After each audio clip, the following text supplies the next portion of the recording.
Haleluya, kita buka kitab Ester ya. Ester pasal 2 ayat 8 sampai 12 sajalah ya. Ester pasal 2 ayat 8 sampai 12. Kita akan baca semua ayat ini bersama sebagaimana tertulis di depan ya. Ester pasal 2 ayat 8 sampai 12 kita baca bersama 3, 4. Dan terjadilah ketika keputusan dan perintah raja terdengar, dan ketika banyak gadis dikumpulkan di dalam istana Susan di bawah pengawasan Hegai, maka Ester pun dibawa ke dalam istana raja di bawah pengawasan Hegai, penjaga para wanita. Gadis itu baik dalam pandangannya, dan Ester menimbulkan belas kasihan di hadapannya, dan Hegai mempercepat perawatannya dan gilirannya untuk memberikan wewangian kepadanya. 7 orang dayang istana raja dipilih untuk melayaninya di luar istana raja, dan Hegai memindahkan dia dan dayang-dayangnya ke tempat yang terbaik di dalam balai para wanita. Ester pun tidak mengungkapkan kebangsaan dan asal-usulnya, karena Mordekai telah memerintahkan kepadanya supaya dia tidak mengungkapkannya. Mordekai berjalan mondar-mandir setiap hari di depan pelataran balai para wanita untuk mengetahui keselamatan Ester dan apa yang terjadi dengannya. Nah, ketika tiba giliran tiap-tiap gadis itu masuk menghadap Raja Ahasveros. Setelah selesai perawatannya selama 12 bulan, seperaturan bagi para wanita, sebab harus dipenuhi suhu waktu perawatannya. 6 bulan untuk pemakaian minyak mur, 6 bulan untuk memakai minyak kasai, serta wangi-wangian bagi para wanita. Amin. Silakan duduk. Haleluya, puji Bapak Yahweh, kita bersyukur. Cerita Ester ini ya sangat luar biasa ya. Kita melihat campur tangan Bapak Yahweh yang luar biasa dalam kehidupan daripada orang pilihan, khususnya orang-orang Yahudi. Hanya kalau saudara perhatikan semua kitab Ester ini, sampai kepada dari pasal 1 sampai pasal 4 ya. Nama Bapak Yahweh sama sekali nggak ada ya. Tidak disebutkan nama Tuhan, tetapi kita percaya bahwa inilah bangsa pilihan yang memang kita tahu mereka percaya kepada Bapak Yahweh, dan pembelaan Bapak Yahweh sangat nyata kepada umat pilihannya. Ya, Ester ya berdasarkan arti namanya, berdasarkan nama Persia. Ester itu artinya bintang ya. Bintang. Kemudian berdasarkan firman Tuhan, nama asli Ibraninya adalah Hadasa ya, Hadasa. Hadasa itu artinya dihiasi dengan keindahan ya, keindahan. Dan Ester sendiri berdasarkan apa yang tertulis dalam kitab Ester ini, kita baca aja lah ya, ayat ke-7 kita baca coba. Ester pasal 2 tadi. Mordekai membesarkan Hadasa, itu Hadasa nama Ibraninya. Dialah Ester, anak perempuan pamannya. Anak perempuannya si Mordekai. Karena ia tidak mempunyai ayah dan ibu atau ibu. Gadis itu berparas cantik dan bertubuh elok. Dan pada kematian ayah dan ibunya, Mordekai mengangkatnya sebagai anak. Ya. Jadi apa namanya? Kalau kita lihat levelnya sebenarnya selevel ya antara Esther dengan Mordekai, tetapi mungkin beda umur. Ya, beda umur sehingga berasakan karena dikatakan dalam ayat tadi kan bahwa Mordekai ini membesarkan anak perempuan pamannya. Anak perempuan pamannya berarti kan itu di atasnya, ya. Tetapi kemudian pamannya ini meninggal, apa namanya, pamannya meninggal sama istrinya meninggal. Esther ini diangkat anak oleh Mordekai. Ya, tapi saya percaya mungkin karena faktor umur, ya, Mordekai mungkin kelihatannya jauh lebih tua sehingga dikatakan Esther ini ya diangkat sebagai anak oleh Mordekai, diawasi karena Esther ini sudah yatim piatu, ya. Esther ini hidup pada zaman Raja Ahasveros, ya. Ahasveros ini nama kalau di dalam sejarah, ya dalam kitab-kitab sejarah kita pernah belajar sejarah, ya. Itu namanya Xerxes, ya. Xerxes itu dalam nama Yunaninya. Tetapi nama Ibraninya ya Ahasveros, ya. Kurang lebih pemerintahannya dari tahun 486 sampai 465 BC, ya, before Christ, sebelum Masehi.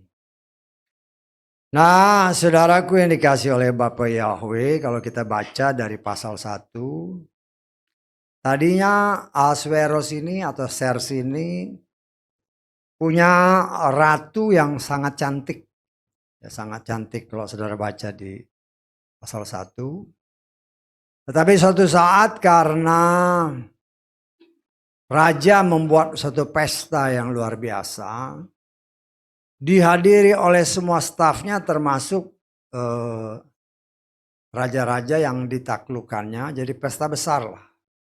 Pesta besar. Kemudian dia mau mempertunjukkan istrinya yang cantik, permasyurinya yang cantik. Tapi dari ayat-ayat firman Tuhan dalam pasal 1 dikatakan istrinya yang bernama Wasti menolak untuk hadir di pesta sang raja. Penolakan ini sungguh sebenarnya berdasarkan peraturan mereka itu adalah pemberontakan terhadap aturan ya di dalam kerajaan Persia ataupun media Persia.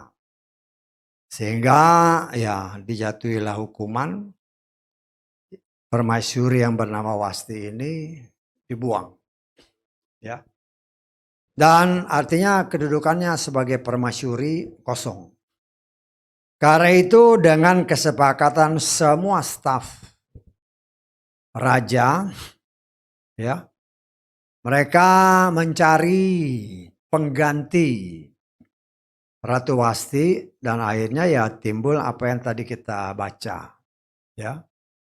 Semua wanita-wanita yang ada di dalam kekuasaan media Persia, wanita-wanita yang cantik, wanita-wanita yang masih gadis dikumpulkan, ya, dikumpulkan dikatakan oleh firman Tuhan tadi di istana Susan, ya, istana Susan, ya. Susan itu sendiri bahasa Ibrani artinya bunga lili, ya, bunga lili. Bunga lili kalau nggak salah yang satu gitu ya, merah biasanya. Kalau saya nggak salah lupa saya, ya. Dan kita melihat di sini Esther termasuk ya sesuai dengan apa yang tadi kita baca dalam ayat 7. Esther itu berparas cantik dan bertubuh elok. Ya. Sehingga tidak heran karena waktu itu bangsa Israel dijajah juga oleh media Persia ini. Sehingga dia termasuk salah satu wanita yang direkrut untuk mengikuti seleksi, ya. Seleksi untuk dipilih siapa yang akan menjadi pengganti siapa Ratu Wasti ini, ya. Dan dikatakan oleh firman Tuhan, ya.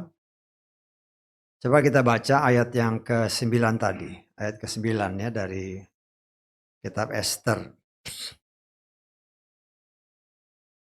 Gadis itu baik dalam pandangannya, dalam pandangan si Hegai, ya.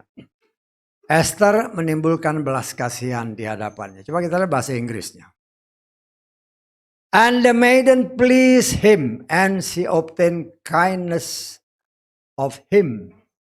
And he speedily gave her things for purification. Yang saya mau kasih lihat adalah di sini she obtained kindness of him. Bukan belas kasihan, ya. Kalau terjemahan kita kan tadi di dalam coba bahasa Indonesianya. Di sini kan kindness, ya. Di sini menimbulkan belas kasihan. Belas kasihan itu beda, ya. Belas kasihan itu konotasinya cenderung negatif, ya. Di dalam terjemahan Lukas, ya, memang belas kasihan juga, tetapi judulnya Esther mendapatkan kasih sayang. Itu lebih cocok. Karena kalau belas kasihan itu cenderung konotasinya lebih negatif. Kasihan kan, kasihan. Tapi kalau kasih sayang, berarti si Hegai ini yang memang khusus untuk mengawasi putri-putri calon raja, ya. Pasti ada sebabnya. Selain dia cantik, ya. Selain dia cantik, karena dia kan mengawasi perempuan-perempuan calon ratu. Dia juga berkewajiban untuk mempelajari sifat, sikap, dan kehidupan mereka sehari-hari. Dan karena itulah saya percaya, karena dia melihat Esther ini agak beda. Agak beda dengan orang-orang yang lain, calon-calon yang lain. Dan kita bisa membayangkan calon-calon yang lain, ya mereka kan semua cantik-cantik. Pasti cantik loh. Kalau nggak cantik nggak mungkin dipilih jadi kandidatnya, jadi calon-calonnya. Ya, lo kalau cantik terus direkrut menjadi calon, tanpa disadari ada kesombongan. Bisa tanggap, ya? Ya, ada kesombongan. Nah, kesombongan seperti ini kan, si Hegai ini kan matanya pasti jeli, sehingga dia melihat, wah ini memang cantik, tetapi sikapnya nggak bagus, ya. Tetapi ketika dia lihat Esther, ini cantik dan sifatnya berbeda dibandingkan dengan yang lain.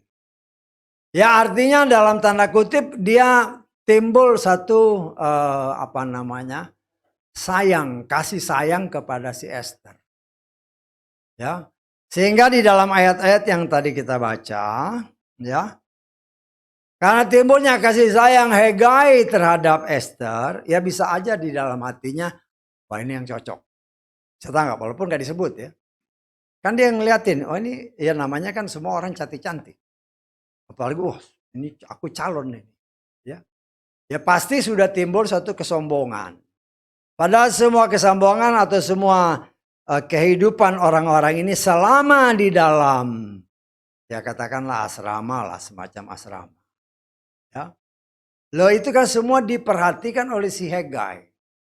Ya, karena banyak orang ya mungkin namanya sudah istilahnya, wah ini sudah bakal jadi calon. Ya, tentunya ada sedikit rasa kebanggaan atau lebih tepatnya kesombongan. Sehingga seolah-olah, ya, seperti yang beberapa kali ditimpulkan di media kita kan, gubernur rasa presiden. Ya kayak begitu kira-kira, ya. Masih calon tapi sudah merasa kayak ratu. Ya. Masih calon seolah-olah dia bisa memerintah siapa aja. Karena memang sebagai satu persyarat atau suatu kewajiban daripada pengawas di sana harus mencukupi kebutuhan semua para calon ini. Ya. Dan saya percaya itulah yang menjadi salah satu perhatian si Hegai. Ini Esther kelihatannya berbeda dari calon-calon yang lain. Dan karena dia melihat ini ada perbedaan, menimbulkan kasih sayang yang lebih kepada si Esther dari Hegai sebagai kepala yang mengurusi perempuan-perempuan ini. Akhirnya Esther ini mendapatkan perhatian yang lebih istimewa dibandingkan dengan yang lain. Karena saya percaya si Hegai ini juga merasa ini nih yang cocok nih. Ini yang cocok jadi ratu nih. Karena orangnya begini bagus. Mungkin kata-katanya lemah lembut, nggak sombong. Ya, berbagai macam kriteria yang pasti setiap hari menjadi suatu penilaian. Bukan saja dari Hegai sendiri, tetapi kan dia punya tim kan. Tim ini yang menilai. Ya kalau sekarang ini kan ya mungkin ada list. Bagaimana penampilannya, bagaimana kalau bangunnya jam berapa, terus apa yang segala macam komplit. Itu setiap hari tentunya menjadi bahan penilaian dari tim yang dibentuk oleh kerajaan dalam proses pemilihan. Dan jelas dikatakan Hegai sangat tertarik kepada si Esther. Sehingga dia mendapatkan keistimewaan dari Hegai. Sehingga jelas di dalam firman Tuhan dikatakan, Hegai ini ya merasakan firman Tuhan sini ya. Dikatakan oleh firman Tuhan, ia memberikan dayang ya. Saya baca dalam terjemahan Lugas, Esther dipandang baik oleh Hegai. Ya. Berdasarkan terjemahan ini memang beroleh belas kasihan. Saya lebih cenderung bukan belas kasihan, tetapi kasih sayang, ya. Darinya, maka dengan cepat Hegai memberikan kewangian sebagai perawatan bersama hal-hal yang lainnya diperlukan Esther. Jadi karena dia tertarik, ini dia nomor satukan, diutamakan, ya. Karena tentunya dia mengharapkan Esther ini yang dipilih sama raja, karena yang milih itu kan raja. Karena itu dikatakan firman Tuhan mengatakan Hegai, saya terjemahan Lugas ini ya dari ayat-ayat yang tadi kita baca. Hegai memberikan wewangian sebagai perawatan bersama hal-hal lainnya yang diperlukan Esther. Yang memberikan Esther 7 dayang pilihan. Jadi dayang yang menyertai dia juga pilihan. Ya, dari istana raja. Memindahkan Esther dan dayang-dayangnya ke tempat yang terbaik. Di dalam puri wanita. Ya, nah disitulah kita melihat karena sikap si Esther berbeda. Ya, semua ini kan cantik. Sama cantiknya semua cantik. Secara jasmani cantik. Ya, tetapi di dalam sikap, dalam tutur kata, di dalam kehidupan sehari-hari, Esther ini beda. Karena dia berbeda, inilah yang diutamakan oleh si Hegai. Ya, bahkan dikatakan oleh firman Tuhan, dayang-dayang yang terbaik. Karena dayang-dayang ini kan yang akan mengurus semua kebutuhan Esther. Ya. Di sana dikatakan memang disebutkan Esther tidak mengungkapkan kebangsaannya atau asal-usulnya. Sesuai dengan nasihat daripada Mordekai, bapak angkatnya. Ya. Dan dikatakan oleh firman Tuhan setiap hari ayat 11, Mordekai berjalan mondar-mandir di depan pelataran puri wanita untuk mengetahui keselamatan Esther. Mordekai merasa dia sangat bertanggung jawab tentang situasi dan kondisi, ya boleh dikatakan sesuai firman Tuhan, anak angkatnya. Ya. Jadi dia harus tahu persis bagaimana perkembangannya. Karena dia kan nggak boleh masuk. Ya, tidak boleh masuk ke dalam puri wanita kecuali hanya pegawai-pegawai yang khusus ditempatkan di sana. Tetapi kita melihat di sini dengan caranya Mordekhai bisa memonitor kondisi Ester atau anak angkatnya, ya. Dan dikatakan oleh firman Tuhan, ya, setiap hari Mordekhai berjalan mondar-mandir, ya, jalan mondar-mandir ngelihat untuk tahu persis bagaimana kondisi anak angkatnya. Dikatakan oleh firman Tuhan setelah selesai masa perawatan selama 12 bulan, 1 tahun. Ya, setelah direkrut, kemudian ditempatkan ke dalam puri yang khusus, ya, diberikan dayang-dayang yang terbaik, mulailah proses, kalau boleh dikatakan sebagai proses pembersihan yang dilakukan oleh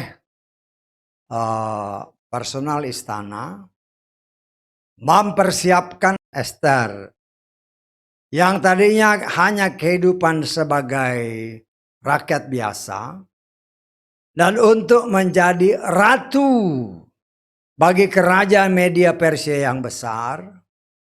Tentunya ini harus benar-benar dirawat sedemikian rupa sehingga layak. Yang tadinya mungkin karena waktu sebelum direkrut, ya, sebelum direkrut, ya namanya perempuan kan, mungkin di dapur, badannya bau asap. Loh, ini kan kita kan boleh berimajinasi. Kenapa saya bilang bau asap? Karena dia masaknya pasti pakai api kan, dibakar. Dia akan di dapur terus itu. Ya, hanya sekali-sekali kelihatan di luar, orang lihat, oh ini cantik ini. Ini bisa direkrut. Ya. Jadi kita bisa membayangkan sebagai orang biasa, apalagi mereka orang-orang Yahudi pada waktu itu adalah penduduk yang dijajah oleh bangsa Media Persia. Sehingga jangan heran apabila sebagai wanita biasa pekerjaannya mungkin ke pasar, masak, nyuci segala macam kegiatan-kegiatan yang lumrah dilakukan oleh seorang wanita. Dan kita bisa membayangkan baunya bau apa. Ya macam-macam kan baunya. Ya, ibu-ibu tahulah kalau di dapur kan baunya apa gitu kan. Ya macam-macam bau. Ya. Loh, sekarang dia mau diangkat jadi ratu. Maka semua yang bau ini harus dibersihkan tuntas. Bukan sehari, bukan seminggu, bukan sebulan, tapi 1 tahun. Luar biasa proses itu. Ya.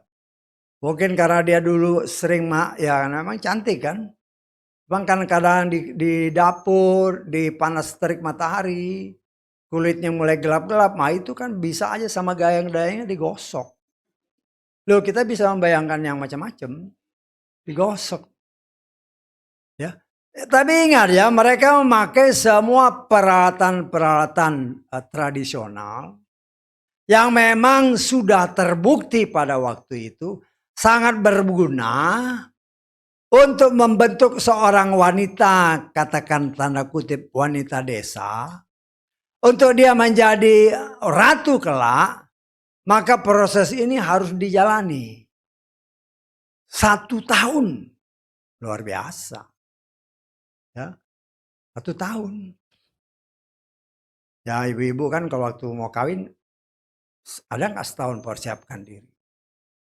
Ada mungkin ya, tapi kan masih tetap keluar-keluar juga. Ini di dalam kamar aja. Ya, saya percaya nggak boleh keluar ya. Karena di dalam kamar itu ada dibersihin. Luar dalam. Ya, saya percaya luar dalam ya. luarnya tubuhnya yang gelap-gelap mulai disikat dia. Pokoknya pakai peralatan jangan membayangkan pakai sikat macam-macam, tapi dengan ya apa namanya kayak sekarang ini kan di apa? Nah, kayak lulur semacam seperti itulah. Tapi itu kan luar. Dalamnya kalau sekarang ini kan wah, jamu-jamuan. Semua dibersihin. Ya. Ya, kadang-kadang kan dulu waktu ya saudara suka minum itu enggak apa namanya? Daun sirih. Daun sirih itu kalau kita minum setiap hari bagus. Untuk keringat jangan bau. Loh artinya memang berdasarkan resep-resep tradisional. Semua apa yang diciptakan oleh Tuhan itu. Semua ya. Dari tumbuh-tumbuhan lalang sampai pohon yang besar. Itu pasti ada gunanya buat manusia. Karena semua itu diciptakan untuk manusia. Tetapi tidak semua orang menyelidiki hal itu. Sehingga tidak semua orang mendapatkan pengetahuan itu. Tetapi orang yang mengkhususkan diri pada sesuatu, katakanlah sinse. Sinse itu pakai tumbuh-tumbuhan semua. Nah, saya percaya orang yang merawat si Esther ini juga memiliki pengetahuan tentang semua tumbuh-tumbuhan, semua yang kita kenal dalam tanda kutip jamu-jamuan, itu dia tahu persis ini berguna untuk ini berguna ini, termasuk pemakaian minyak mur dan minyak kasai. Ya. Itu bisa merubah aroma seorang manusia. Dalam hal ini seorang wanita. Luar dan dalam, karena wangi-wangian itu dipakai. Baik, dalamnya pasti diminum. Untuk merubah. Karena makanan itu bisa mempengaruhi kondisi tubuh setiap manusia. Luar dan dalam. Ya. Kalau nggak percaya kalau kita makan sesuatu, saya punya teman dulu. Waktu kerja di laut. Setiap hari. Ya. Dia itu dekat sama orang catering. Dia nggak minta ayam. Dia minta kulit ayam. Kulitnya. Jadi makannya setiap hari kulit ayam. Apa akibatnya? Kulit badannya kayak kulit ayam. Saudara tahu kulit ayam kalau sudah dicabutin. Lu kayak gitu kulitnya. Saya juga kaget. Kok begini? Tetapi dari situ kita bisa mengambil satu pelajaran. Apa yang kita makan, apa yang masuk ke dalam tubuh kita, itu bisa merubah, ya dalam tanda kutip lah, struktur di dalam tubuh kita. Ya seperti saya katakan, kalau kita banyak minum, daun sirih itu, rebusan daun sirih. Ya dulu saya suka minum, sekarang mulai jarang-jarang. Daun sirih itu bagus buat badan kita. Dan juga kalau kita punya keringat yang agak ekstrim, minum itu agak kurang jadinya. Ya. Dan itu memang suatu kenyataan. Dan saya percaya yang dikerjakan oleh si Esther berdasarkan nasihat para dayang-dayangnya, berdasarkan resep tanda kutip daripada ahli-ahli pada waktu itu, maka dimasukkanlah termasuk baik itu minyak mur maupun minyak kasai. Nah saya pelajari minyak mur dan minyak kasai ini memang sangat bermanfaat untuk ya kesehatan tubuh dan juga untuk membuat tubuh kita menjadi wangi. Ya, karena ini bukan sehari dua hari, selama setahun. Ya mungkin aja setiap hari dia mandi di dalam minyak. Lu yang kita suka dengar kan mandi pakai air susu kan. Lo ini bisa aja dia mandi pakai minyak. Supaya tubuhnya itu benar-benar menyerap sari-sari yang terkandung di dalam tumbuh-tumbuhan termasuk wangi-wangian minyak segala macam. Ya. Sehingga orang-orang seperti ini kalau jalan tidak lagi perlu pakai semprot-semprot. karena tubuhnya sudah wangi. Dan itulah saya percaya bagian daripada syarat-syarat yang telah ditetapkan oleh tim kerajaan untuk memproses seorang calon ratu termasuk si Esther.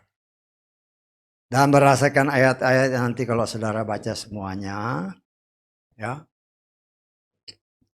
Ternyata Esther, ya. Saya percaya bukan karena cantiknya, bukan saja karena wanginya, tapi karena sikapnya. Itu yang membuat raja jatuh hati kepada si Esther. Sehingga berdasarkan firman Tuhan kalau nanti saudara baca seterusnya, ya, Esther ini mendapat kemurahan dan perkenan daripada Raja Ahasveros, sehingga kepada si Esther ini raja mengangkatnya menjadi ratu sebagai pengganti ratu yang memberontak terhadap aturan media Persia pada waktu itu, ya. Karena ini kan ratu itu atau raja itu merupakan lambang daripada suatu negara, sehingga berani seseorang berontak terhadap sang raja, berarti dia memberontak terhadap peraturan yang berlaku, sehingga menodai kerajaan seutuhnya. Karena itulah salah satu sebab sang ratu yang membelot disingkirkan. Tapi setelah proses yang dijalankan oleh si Esther, terpilihlah dia, ya, sebagai pengganti ratu yang lama. Sebagai ratu yang memang disayangi atau dikasih oleh sang raja, ya. Nah, saudaraku yang dikasih oleh Bapak Yahweh, ceritanya singkat.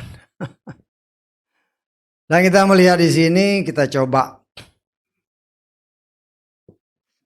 melihat apa yang Tuhan mau nyatakan bagi saudara dan saya. Karena kita ini kan akan diangkat, kita akan menjadi pengantin. Yesua sebagai pengantin laki-laki, gerejanya adalah pengantin perempuan. Ya. Nah, kita melihat kita sudah direkrut, sudah dipersiapkan untuk menjadi mempelai Hamasia.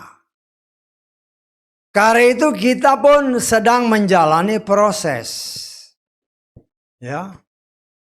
Mordekai yang mondar-mandir melihat. Ya. Kita bisa membayangkan Mordekai ini yang senantiasa mengawasi situasi dan kondisi anak angkatnya. Kalau kita boleh menafsirkan, dia seperti Roh Kudus. Ya. Roh Kudus, karena dia ini kan sudah dipersiapkan sebagai pengantin Hamasia dan sedang menjalani proses si Esther ini untuk menjadi mempelai. Ya. Karena itu sejak dia direkrut, ya, dia sudah langsung diberikan dayang-dayang.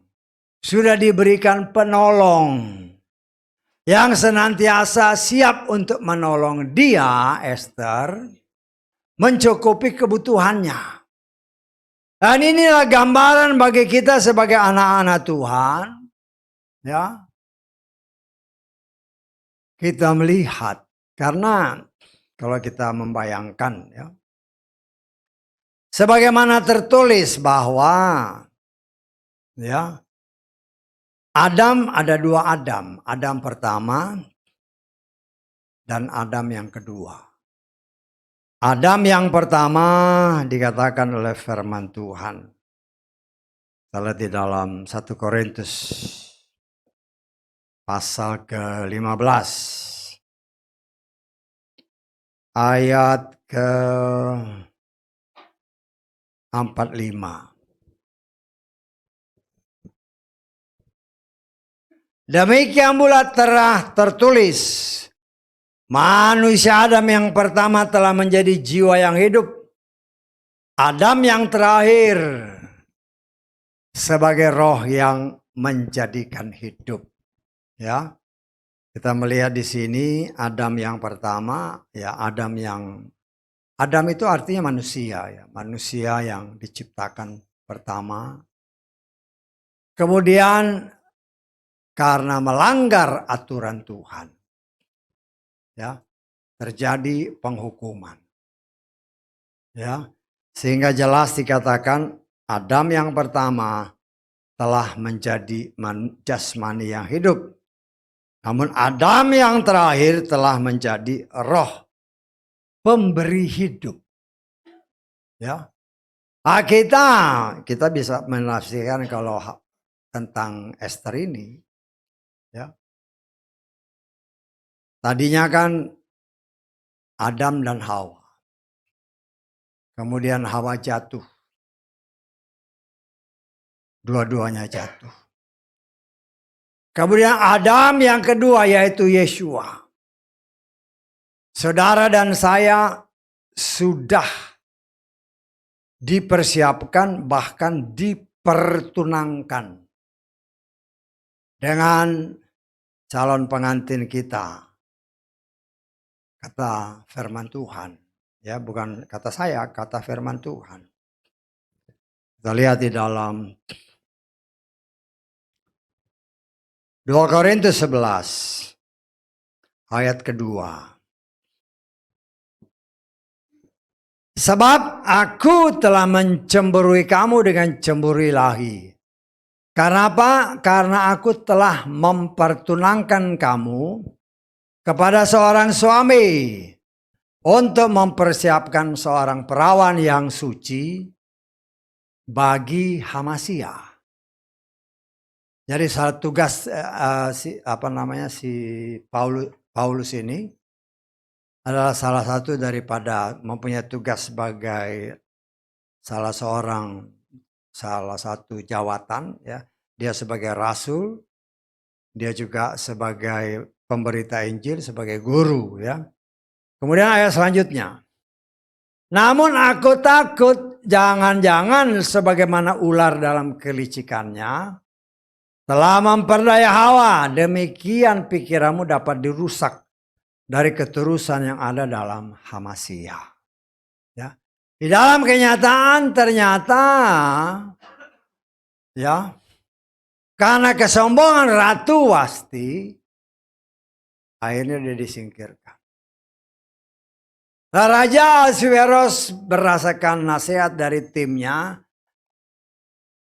mengadakan suatu, boleh dikatakan sayembara, bukan sayembara lah ya, pemilihan dari antara sekian ratus perempuan-perempuan cantik yang ada di dalam kuasanya untuk memilih pengganti ratu yang membelot. Dan proses inilah yang sedang dijalankan juga di dalam kehidupan saudara dan saya. Adam dan Hawa yang pertama sudah gagal. Dan Adam yang kedua yaitu Yeshua. Dia sedang mempersiapkan saudara dan saya. Melalui dalam tanda kutip Hegai. Orang yang sudah dipersiapkan untuk mencari jiwa-jiwa. Yang akan mengganti, ya, kedudukan sebagai mempelai Hamasia.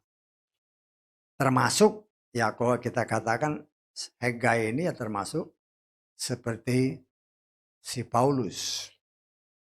Dan kalau saya boleh menyatakan, tugas Hegai adalah tugas daripada 5 jawatan. Sebagaimana tertulis di dalam kitab Efesus. Sebagai rasul, sebagai nabi, sebagai gembala, sebagai penginjil, sebagai guru. Ya. Ini tugas 5 jawatan yang memang dikirim oleh Tuhan. Ya. Untuk membentuk atau menyiapkan mempelai-mempelai bagi Yeshua. Ya. Karena dunia ini memang sudah rusak, maka Tuhan mempersiapkan 5 jawatan ini untuk mempersiapkan manusia, termasuk saudara dan saya, untuk menjadi pengantin Hamasia. Terus apa bandingannya dengan cerita Esther? Dia dirawat 12 bulan. 12 apa? Apa artinya? Ya. Jangan ragu-ragu karena sudah diajarin harus ngerti. 12 itu lambang pemuritan. Ya. Lambang pemuritan. Jadi saudara dan saya sedang dibentuk sebagai murid-murid Tuhan. Sebagai murid berarti ada pelajarannya. Apa pelajarannya?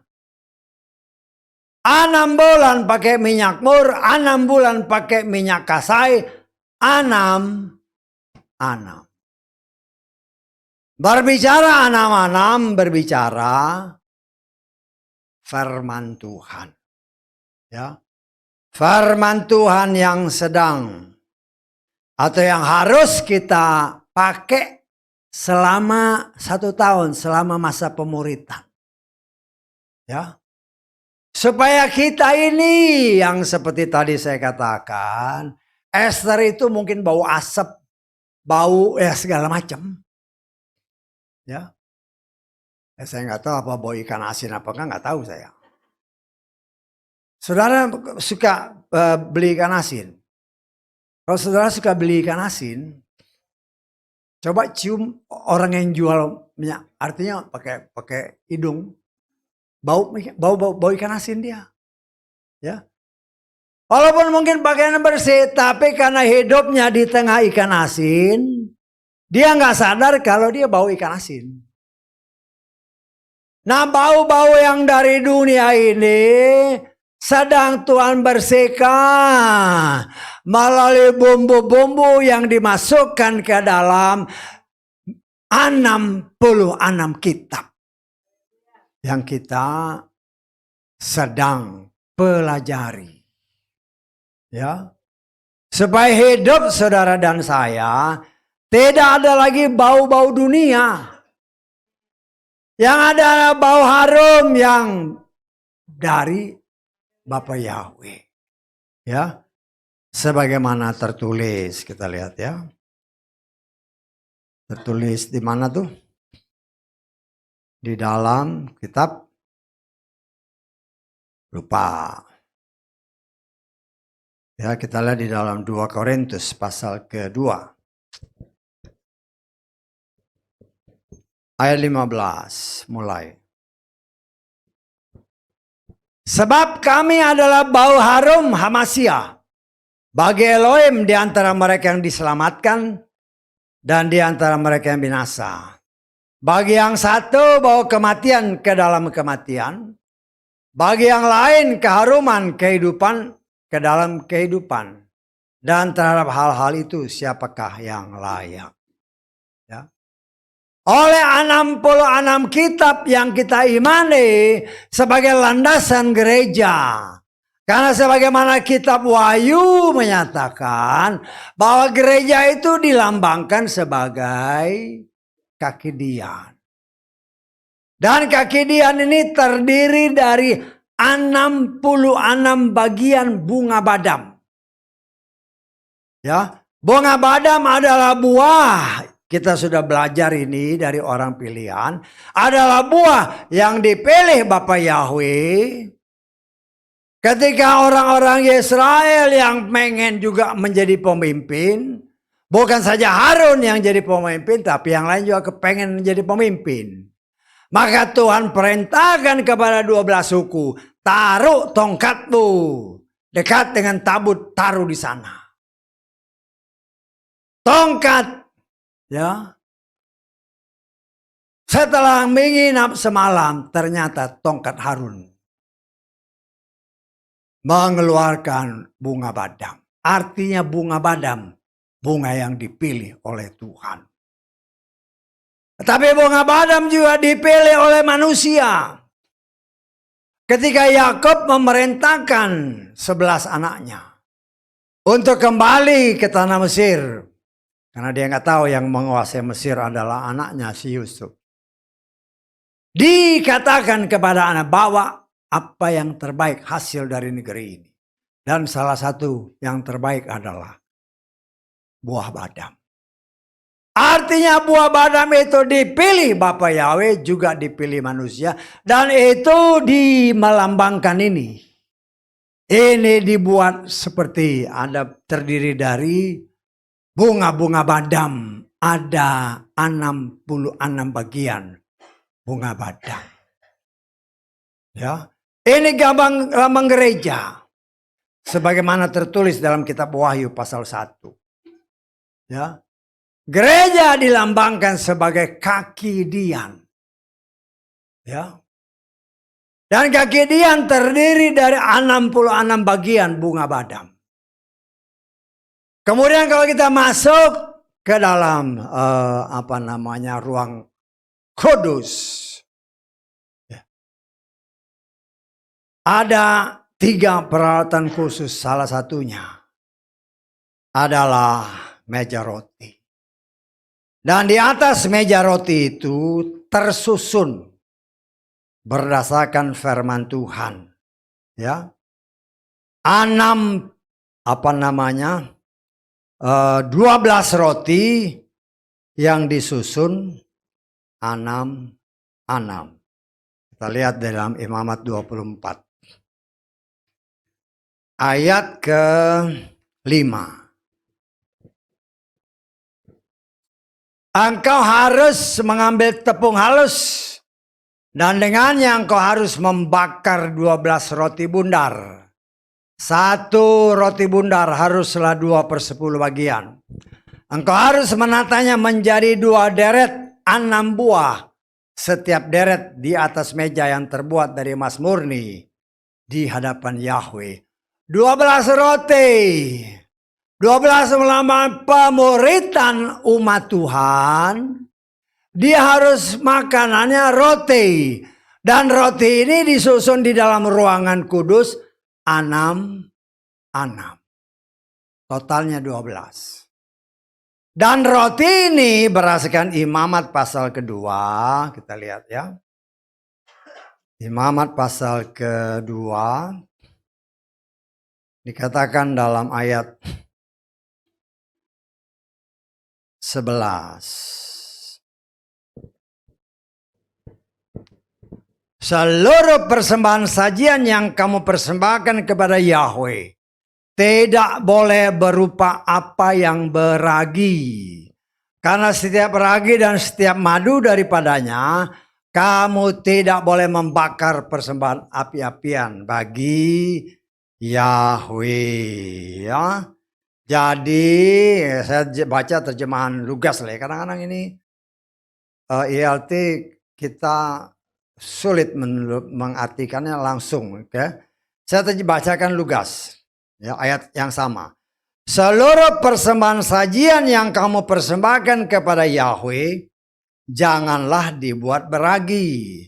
Sebab apa yang beragi maupun bermadu tidak boleh kamu persembahkan sebagai persembahan api-apian bagi Yahweh. Artinya 12 roti ini itu harus dibuat dari bahan tepung yang tidak beragi. Ya. Harusnya tepungannya murni, tidak ada raginya. Ya. Dan kita tahu bahwa ini semua merupakan makanan bagi, kita baca lagi, kita lanjutkan Imamat 24 tadi ya. Ayat ke-9 kita baca. Dan itu menjadi milik Harun dan anak-anaknya. Mereka harus memakainya di tempat yang kudus, sebab itulah persembahan maha kudus baginya, yaitu dari persembahan api-apian Yahweh, suatu ketetapan untuk selamanya. Jadi roti itu yang ada di ruangan kudus, ya, adalah makanan bagi imam. Imam, saudara dan saya sedang dipersiapkan juga menjadi raja dan juga menjadi imam, ya, karena itu makanan kita pun sama seperti apa yang tertulis, ya. Kita lihat Wahyu pasal 5 ayat ke-10. Wahyu 5 ayat 10. Engkau telah menjadikan kami raja-raja dan imam-imam bagi Elohim kami, dan kami akan memerintah di atas bumi. Jadi makanan saudara dan saya, selama kita hidup dalam proses untuk memasuki ruangan Maha Kudus, makanan kita sebagai imam adalah roti yang tidak beragi. Roti yang tidak beragi berdasarkan firman Tuhan. Sebagaimana tertulis dikatakan oleh firman Tuhan. Kita lihat di dalam Matius pasal ke-16. Ayat ke... Nanti saudara baca ayat 5 ya, tapi kita baca yang ayat ke-12 saja. Kalau mau keterangan atasnya saudara baca. Kita baca yang ini aja. Lalu mereka memahami bahwa dia Yeshua berkata bukan agak berjaga-jaga dari ragi roti, melainkan dari ajaran orang-orang Farisi dan Saduki. Nah, semalam kita sudah belajar, ya, bahwa firman yang diberikan oleh Tuhan itu memang murni. Tetapi karena, ya, manusia memasukkan tradisi-tradisi ke dalam Torah sebagaimana yang kita baca atau yang kita dengar semalam, ya. Sehingga banyak sekali firman Tuhan yang tidak lagi murni. Ya. Yang tidak lagi murni sehingga pertumbuhan iman. Ya, karena ragi itu kan dari tepung biasa dikasih ragi supaya dia ngembang. Artinya ngembang ini terjadi karena ada ragi. Ada bumbu-bumbu ditambahin, oh ini begini, ya, macam-macam ditambahin. Ya. Dan itu yang dikritik oleh Yeshua. Ya. Engkau lebih taat kepada tradisimu daripada kepada firman. Kita sudah belajar semalam. Ya. Dan Tuhan menghendaki saudara dan saya di dalam proses pemilihan yang sedang Roh Kudus lakukan. Hagai melambangkan siapa? Si Roh Kudus, ya, kita tafsirkan seperti itu. Dia yang bertanggung jawab untuk membentuk saudara dan saya. Ya. Melalui apa? Melalui makanan yang harus kita terima ketika kita dalam masa pemuritan ini selama 12 itu pemuritan. Selama jangka waktu 12 bulan kita diproses seperti yang tadi saya katakan, itu luar dalam. Ya. Luar dalam diproses. Kadang-kadang ya, tadi bicara masalah sakit penyakit, ya, yang namanya obat, ya, kadang-kadang semakin parah sakitmu, semakin pahit obatnya, betul nggak? Ya, lo kita ini juga perlu seperti itu, karena itu roti yang tidak beragi. Ya, kita sudah belajar tentang roti tidak beragi. Kalau makan roti yang tidak beragi, kita harus punya gigi yang kuat. Karena dia biasanya keras. Ya. Roti yang tidak beragi kalau segini, engkau pencet ya hampir sebegitu-gitu juga. Tetapi roti yang beragi, dia gede gini, begitu dipencet ya dari gede gini ya bisa jadi segini. Ya. Dan Tuhan mau kita selama pemuritan yang Tuhan kerjakan, berdasarkan ayat-ayat firman Tuhan. Dia memproses kita dengan firman Tuhan luar dan dalam. Melalui kebenaran firman, karena 66 melambangkan 66 kitab yang Tuhan berikan bagi saudara dan saya dalam kitab suci kita. Ya. Dalam kitab suci saudara dan saya ada 66 kitab. Dan itu kalau saya boleh katakan sebagai nubuatan yang sudah ribuan tahun. Akhir zaman baru kita tahu. Ternyata kitab suciku 66 kitab. Walaupun ada kitab-kitab suci yang lain, sudah ditambah, disisipkan dengan banyak kitab-kitab. Dan kebenarannya menjadi suatu tanda tanya. Karena saya harus memandang dari segi apa yang tertulis. Baik kaki Dian maupun roti yang ada di dalam ruangan kudus. Itulah yang menjadi makanan saudara dan saya.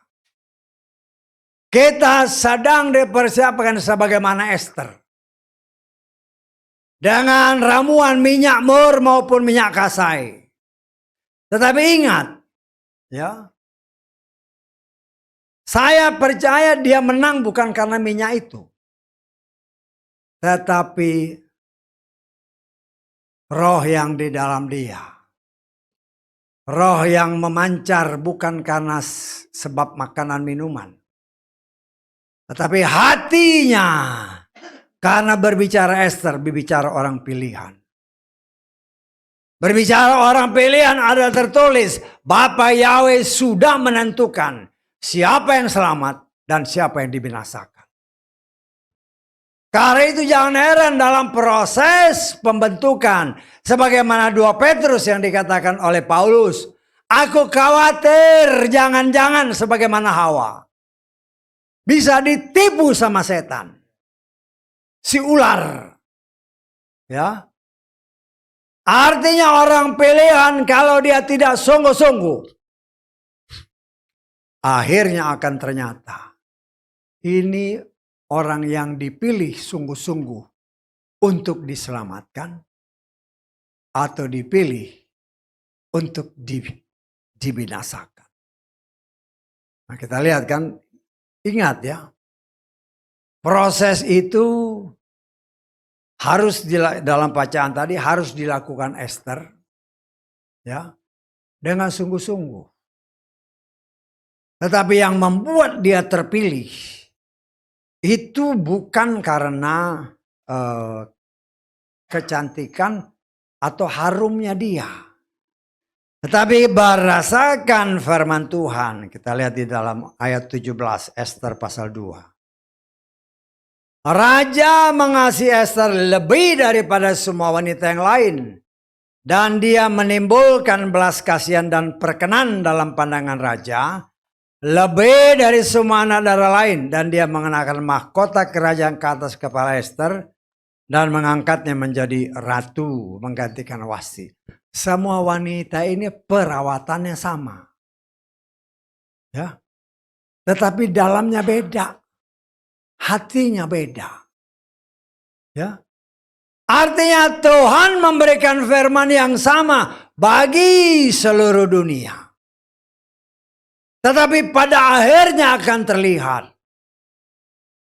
Mana yang mengeluarkan harum Hamasia sebagaimana Korintus tadi. Yang membawa kepada kehidupan. Atau harum yang dapat membawa kepada kematian. Nah, kita merindukan kebenaran firman Tuhan. Yang kita kenal dalam 66 kitab. Kalau kita dengan hati yang polos. Mempelajari, menekuni, menyelidiki. memeditasi, mengobservasi, meneliti firman dengan sungguh-sungguh. Firman itu sanggup merubah, ya, dari karakter. Esther yang dapat saya katakan adalah seorang budak. Kan dia budak karena dijajah oleh media Persia. Tetapi karena hatinya beda, maka dia dinyatakan lulus dalam ujian, lulus dalam proses pemuritan. Karena dia mentaati apa yang dikatakan oleh orang-orang yang di sekelilingnya. Ya, dan dia memang mempunyai hati yang berbeda dibandingkan dengan para perempuan-perempuan yang lain. Ya, karena itu saudaraku yang dikasih oleh Bapak Yahweh, kita sebagai anak-anak Tuhan, kita sekarang dalam masa pemuritan. Sama. Ya.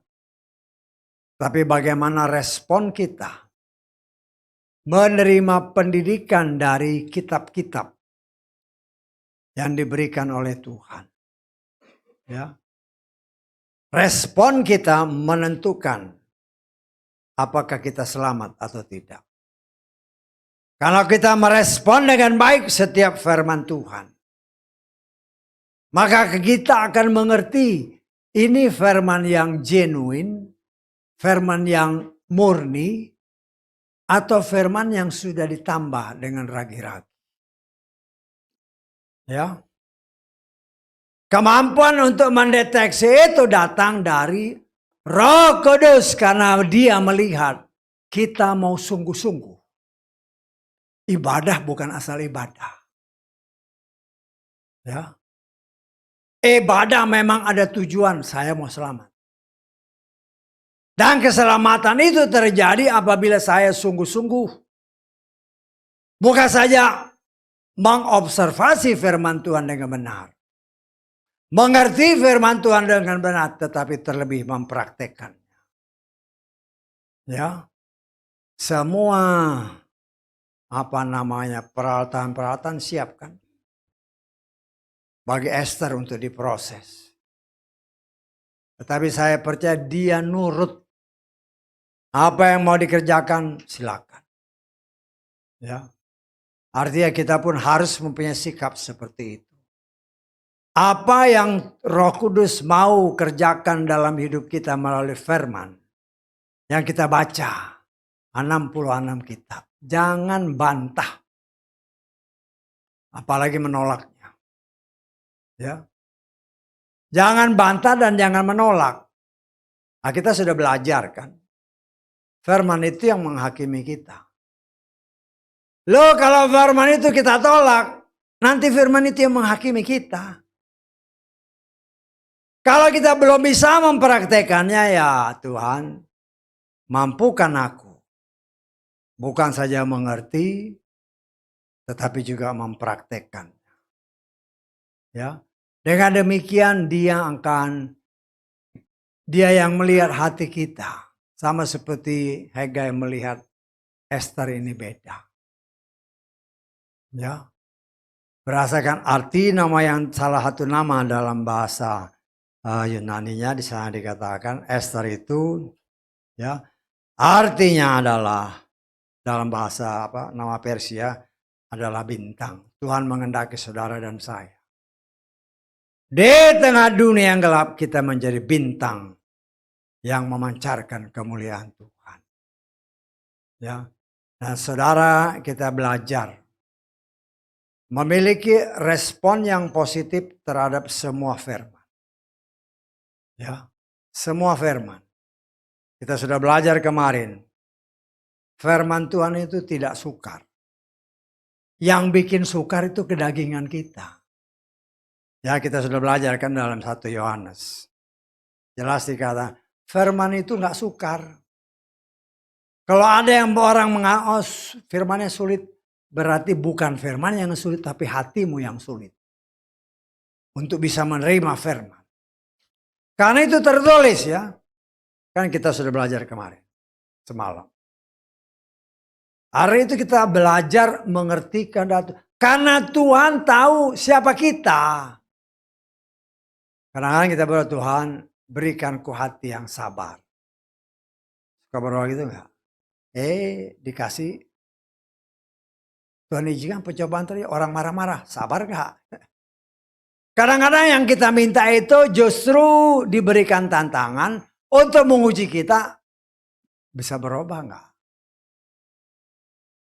Ya. Tetapi saya percaya Tuhan mengenal setiap pribadi kita. Karena itu kita sudah punya satu tujuan.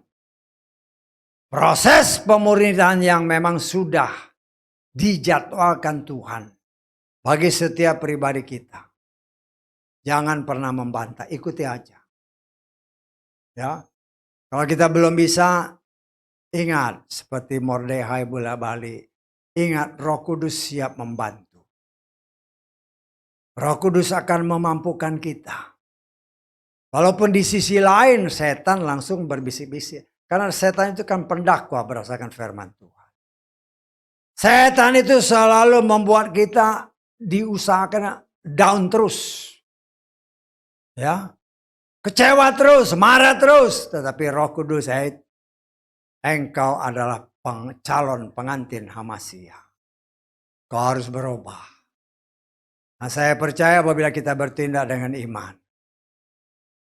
Kita bertindak dengan iman.